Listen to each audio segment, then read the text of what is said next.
ओम शांति। बाबा याद का चार्ट बढ़ाने का बार बार अटेंशन देते हैं। बाबा कहते अब याद की यात्रा की डोरी लगाओ, क्योंकि जब तुम बच्चे ब्राह्मण बनते हो तो शिव बाबा ब्रह्मा द्वारा याद की यात्रा सिखलाते हैं, खाद निकालने के लिए, विकर्म विनाश करने के लिए। याद की सहज विधि बताते हुए बाबा कहते हैं, तुम बच्चे अमृत वेले को जब याद में बैठते हो तो मन और बुद्धि को एक बाबा पर एकाग्र कर बैठो, अंतर्मुखी होकर बैठो, नहीं तो माया के तूफान आएंगे, धंधे धोरी तरफ बुद्धि योग जाएगा। यह सब बाबा कहते बाहर की पंचायत है ना। जैसे मकड़ी कितने जाल निकालती है, सारा हब भी कर लेती है। देह का कितना प्रपंच है, काका चाचा मामा गुरु गोसाई, अनेक प्रकार के संबंधों की कितनी जाल दिखाई पड़ती है। वह सारी हब करनी है देह सहित। अकेला देही बनना है। मनुष्य शरीर छोड़ते हैं तो सब कुछ भूल जाते हैं। आप मुए मर गई दुनिया। यह तो बुद्धि में ज्ञान है कि यह दुनिया खत्म होनी है। बाप समझाते हैं, जिसका मुख नहीं खुलता है तो सिर्फ याद करो।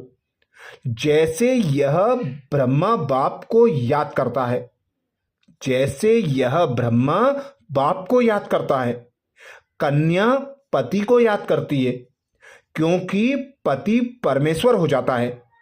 इसलिए बाप से बुद्धि निकल पति में चली जाती है। यह तो पतियों का पति है, ब्राइड ग्रूम है ना। तुम सब हो ब्राइड्स। भगवान की सब भक्ति करते हैं। सब भक्तियां रावण के पहरे में कैद हैं, तो बाप को जरूर तरस पड़ेगा ना। बाप रहमदिल है, उनको ही रहमदिल कहा जाता है। इस समय गुरु तो बहुत प्रकार के हैं। जो कुछ शिक्षा देते हैं उनको गुरु कह देते हैं। यहां तो बाप प्रैक्टिकल में राजयोग सिखलाते हैं। यह राजयोग किसको सिखलाना आएगा ही नहीं, एक परमात्मा के सिवाय। परमात्मा ने ही आकर राजयोग सिखलाया था। फिर उससे क्या हुआ, यह किसको भी पता नहीं है। गीता का प्रमाण तो बहुत देते हैं। छोटी कुमारियां भी गीता कंठ कर लेती हैं, तो कुछ ना कुछ महिमा होती है। गीता कोई गुम नहीं हुई है, गीता की बड़ी महिमा है। गीता ज्ञान से ही बाप सारी दुनिया को रिज्यूवनेट करते हैं। तुम्हारी काया कल्प तरु, कल्प वृक्ष समान अथवा अमर बना देते हैं। तुम बच्चे बाप की याद में रहते हो, बाबा का आह्वान नहीं करते। तुम बाप की याद में रहे अपनी उन्नति कर रहे हो। बाप के डायरेक्शन पर चलने का शौक भी होना चाहिए। हम शिव बाबा को याद करके ही भोजन खाएंगे, गोया शिव बाबा के साथ खाते हैं। यह भी याद की सहज विधि है। दफ्तर में भी कुछ ना कुछ टाइम मिलता है। बाबा को लिखते हैं, कुर्सी पर बैठते हैं तो याद में बैठ जाते हैं। ऑफिसर आकर देखते हैं, वह बैठे बैठे गुम हो जाते हैं, अर्थात अशरीरी हो जाते हैं। किसी की आंख बंद हो जाती है, किसकी खुली रहती है। कोई ऐसा बैठा होगा, कुछ भी जैसे देखेगा नहीं, जैसे गुम रहते हैं। ऐसे ऐसे होता है बाबा ने रस्सी खींच ली और मौज में बैठा है। उनसे पूछेंगे तुमको क्या हुआ, कहेंगे हम तो बाप की याद में बैठे थे, बुद्धि में रहता है, हमको जाना है अब बाबा के पास। बाप कहते हैं सोल कॉन्शियस बनने से तुम हमारे पास आ जाएंगे, वहां पवित्र होने बगैर थोड़े ही जा सकेंगे। अब पवित्र कैसे बने वह बाप ही बता सकते हैं, मनुष्य बता ना सके। तुमने कुछ ना कुछ समझा हुआ होगा तो औरों का भी कल्याण करेंगे। तुमको कोई का कल्याण करने बाप का परिचय देने का पुरुषार्थ जरूर करना है। भक्ति मार्ग में भी ओ गॉड फादर कहकर याद करते हैं। गॉड फादर रहम करो पुकारने की एक आदत हो गई है।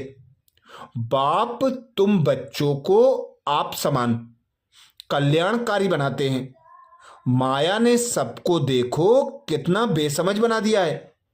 लौकिक बाप भी बच्चों की चलन ठीक नहीं देखते हैं तो कहते हैं तुम तो बेसमझ हो। एक वर्ष में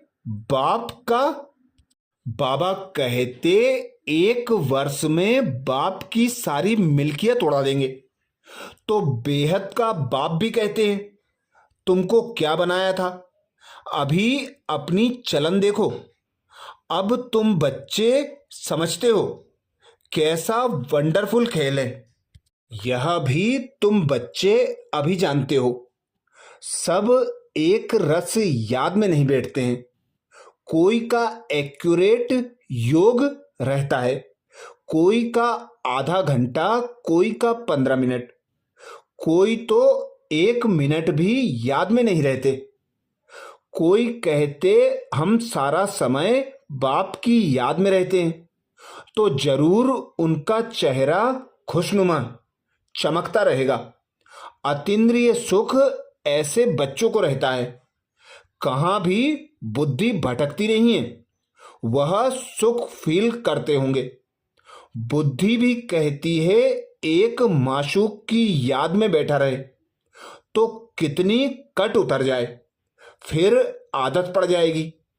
याद की यात्रा से बाबा कहते हैं तुम एवर हेल्दी एवर वेल्दी बनते हो। चक्र भी याद आ जाता है, सिर्फ याद में रहने की मेहनत है। बुद्धि में चक्र भी फिरता रहेगा।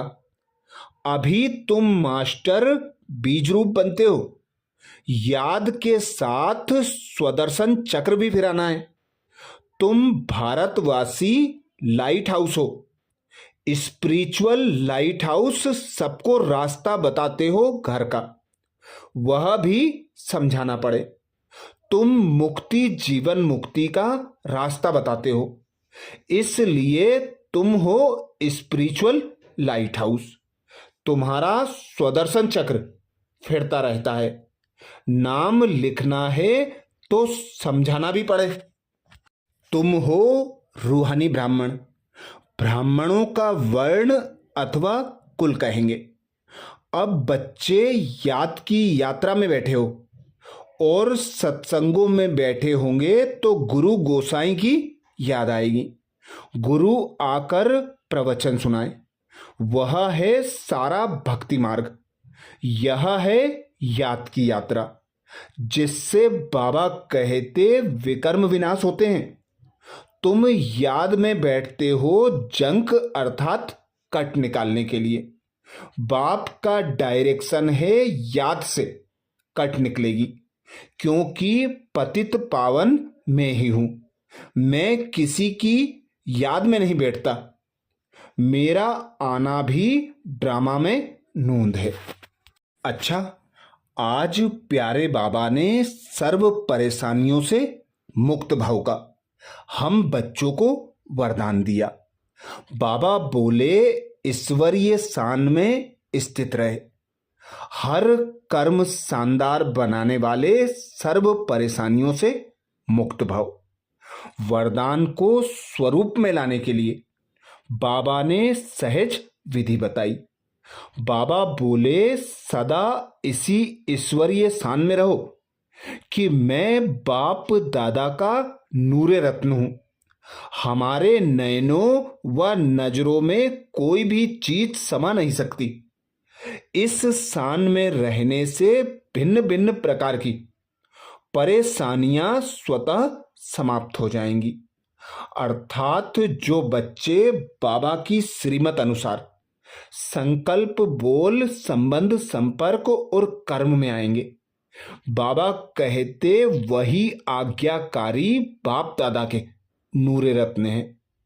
बाबा नूरे रत्न बच्चों की विशेषता बताते हैं कि जो नूरे रत्न बच्चे हैं उनके नयनों में एक बाप के सिवाय कोई समा नहीं सकता। इस स्थान में रहने वाले बच्चे सदा हर परेशानी, हर विघ्न से मुक्त रहते हैं। आगे बाबा कहते कोई भी प्रकार की कंप्लेन रह नहीं जाती। जितना जो अपनी ऊंची स्थान में स्थित रहते हैं उन्हें मान भी स्वतः प्राप्त होता है और उनके हर कर्म भी शानदार होते हैं। अच्छा, ओम शांति।